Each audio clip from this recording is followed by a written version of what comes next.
Guys, gusto ko magdrama. Iiyak na ako. Hindi, syempre.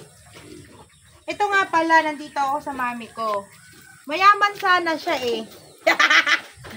Kaya lang, ganun talaga ang buhay. Namatay yung daddy ko. Ganun talaga. Daddy ko namatay siya nung bata pa ako. Sad na ikaw? Woo! Agaw na.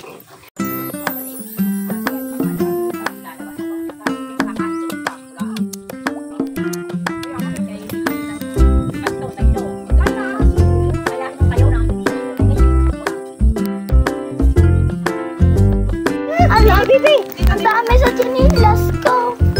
Di ay nagbitin nga sa akin yan. Nasaan ang konti? Ayun dito, sa daig ang dami.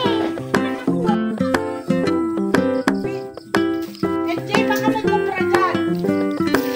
May gusto akong sabihin sa inyo, guys. Gigil na akong sabihin to. Alam nyo, guys, yung mga maaarte, asahan nyo, walang natutuwa dyan. Pero di ko naman sinabing si LJ dahil nakagat siya ng langgam. May naisip lang ako. Ewan ko kung kilala nyo yun. Ay, Alex Gonzaga. Sino pang makikikolab sa akin? Mga vlogger na sikat? Go na go. Punta kayo dito sa amin. Invite nyo na ako.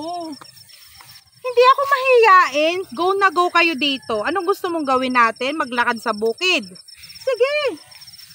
Ito nga pala yung nilalakaran namin. Ngayon daw kasi, meron na dito. Ano tawag LJ doon? Shortcut. Shortcut. Dati kasi doon, sa Rilis kami dadaan. Guys, dati marami dyan kabahayan. Ngayon, umalis na sila. Kaya yung iba, dating mga mamagpag, umalis na.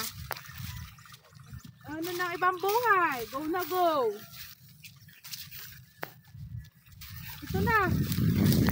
Ito na tayo guys, malapit. Kung makikita nyo kanina, iba yung nilakaran natin. Grabe guys. Oh, sarap. Ay, wala na. Meron pa. Pakita mo yung ano, yan po yung pinapasyalan ko dati. Oh. Go na. Ate Rowena ng Turo. Tingnan mo yung tinirika ng bahay mo. Duray, miss na miss na kita. Duray. Hindi ako makakapunta dyan sa bago nyong bahay. Huwag din ako masyadong invite. Ay, hindi joke la. Kasi, alam mo naman, dito pa lang sa pamamasyal sa Bukirin, sa Riles, tsaka sa bundok, ubos na ang oras ko. Kaya hindi na ako makapasyal kasi kalsada kasi kayo. May kalsada dito sa Cavite. O sige na. Yung friends ko, Ate Raquel pala. Kung sino mang Ate Raquel, yan si Ate Raquel yan. Guys, gusto ko siyang sabayan kumain. Kaya lang kumain na ako. Ayoko naman nung ganon. Sarap pa naman ang ulam niya, oh, guys. O sige na. Sino mang anak niya? Si Rhea? Go na go. Hali kayo. Si Rachel. Rachel. Sino pa? Si Raymart. Punta kayo dito.